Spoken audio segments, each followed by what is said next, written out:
Welcome back to another Forge College Explainer. Seriously, I am so pumped you're here. Today, we're taking our Web2 integration on Solana journey to an entirely new level. Last time, we laid the groundwork with smart contract integration and testing, setting up signals to measure code health. But today, today we are turning a standard AI model into a highly caffeinated, absolutely ruthless building inspector for your Solana project's code. We're building a fully automated pipeline that generates review suggestions, classifies them, and feeds them right back into your testing loops. We are literally bringing the hammer down on bad code.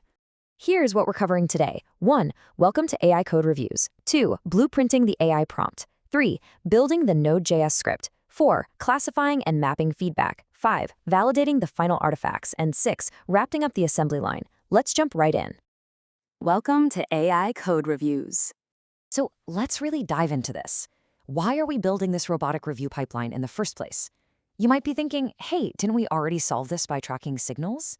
Well, designing observability signals is absolutely necessary, but it's not sufficient on its own. It's basically just a really nice grading rubric. And a rubric is completely useless if there's no teacher around to actually grade the papers.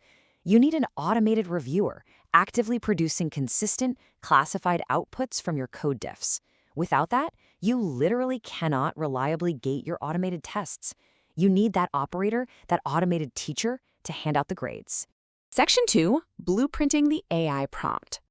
Now, if you've ever worked with AI, you know it sometimes will wander off. It likes to write poetry or invent imaginary problems. We stop that right in its tracks using a deterministic prompt. This is a highly structured instruction set using clear system rules and explicit output schemas. Our goal here?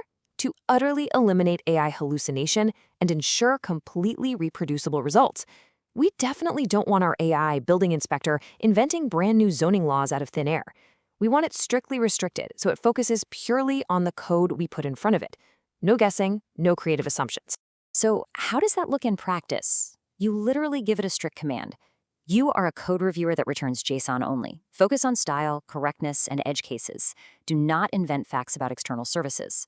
This instruction is absolutely vital for our Solana workflows, because if you aren't perfectly clear, the AI might hallucinate that certain external Solana accounts just don't exist simply because it can't see them, rather than doing its actual job and flagging them for verification. And notice that intense emphasis on returning JSON only. We want a strict data format, specific categories, and absolute facts, period. Section 3, Building the Node.js script. All right, let's look at the actual machinery. Our script operates exactly like a factory floor. Step 1, it reads a sample PR patch, which is just the file with your raw code changes. Step 2, it populates our prompt template with that exact patch. Step 3, it calls the model API endpoint using a library like Axios. Think of Axios as the delivery truck dropping off our instructions and picking up the results. And finally, step 4, it enforces valid JSON extraction. It's a clean, reliable, 4-step assembly line. Now here's a massive pro tip 0.2. In AI, temperature controls creativity. A high temperature like 1.0 means your AI is feeling very creative and might just write a sci-fi novel instead of reviewing your code. Setting it to 0.2 keeps our inspector incredibly disciplined. We want a reviewer who measures exactly to the millimeter every single time. A low temperature guarantees reproducible clinical code reviews. But here's the thing. Even with a low temperature, AI just loves to be polite. It'll cheerfully say, "Sure thing, here is the JSON you requested," before actually giving you the data. That extra conversational chatter will completely break your automated pipelines. So we use a regex JSON fallback. Think of this regex as a perfectly shaped net that only catches the JSON fish. The curly braces, the square brackets, and what's inside them, completely ignoring all that polite but entirely useless filler text. Section 4, Classifying and mapping feedback. Okay, once the AI hands over that beautiful JSON, it's time for the sorting hat. We need to classify each suggestion into an actionable signal. This simple deterministic table is our secret sauce. It maps the AI's raw category directly into a signal key and assigns a numeric severity score. So a style issue becomes a lint warning with a severity of 1. A correctness issue, that's mapped to a functional regression with a critical severity of 3. And an edge case becomes a runtime edge case with a severity of 2. Boom, it removes all ambiguity. We call this process triage mapping. It's the automated process of linking a generated code review finding directly to a predefined feedback signal and severity level for downstream handling. Triage mapping is the critical bridge here. It turns a vague, human-readable comment like, hey, this line looks kinda wrong, into a precisely categorized, severity-3 functional regression that your continuous integration gates can actually understand and block without any human intervention. Section 5. Validating the final artifacts. But before we confidently ship these findings off the assembly line, we need to do some quality assurance on our quality assurance bot. Your script needs to emit two final artifacts. First, a JSON array of review comments. Second, a triage mapping JSON file linking specific comment IDs to those signals we just talked about. But you also absolutely need metadata, a timestamp, the patch hash, the model ID, and the prompt template version. That metadata is your receipt. If something acts weird later in the pipeline, you need that receipt to know exactly which AI and which prompt caused it. And of course, you have to validate these artifacts with a small test harness script.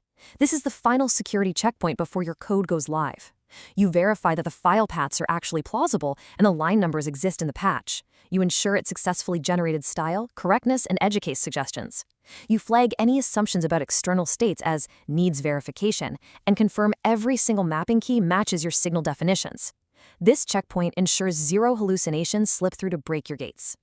Section 6. Wrapping up the assembly line. So let's recap the core principles of this workflow.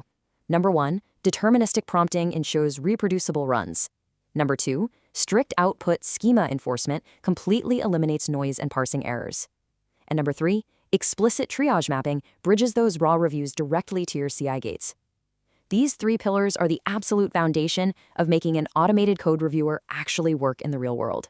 So now that we have these perfectly structured triage artifacts, a pretty provocative question remains. Your AI can now review code, but can it write its own tests to prove it? Think about that for a second.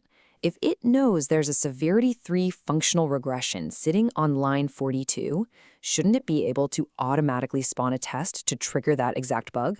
Well, you're going to find out exactly how to do that in our very next lesson, automating tests with AI agents. We're going to completely close the loop, taking the outputs we built today and feeding them straight into autonomous test generators. It's going to be awesome. Thank you so much for exploring this topic with this Forge College Explainer. I really hope this blueprint helps you supercharge your Solana development workflows so you can build with absolute confidence. I highly encourage you to head over to forge.college to dive deeper into this subject, grab the sample code we talked about, and master even more incredible Web3 topics. Happy coding, and we'll see you in the next explainer.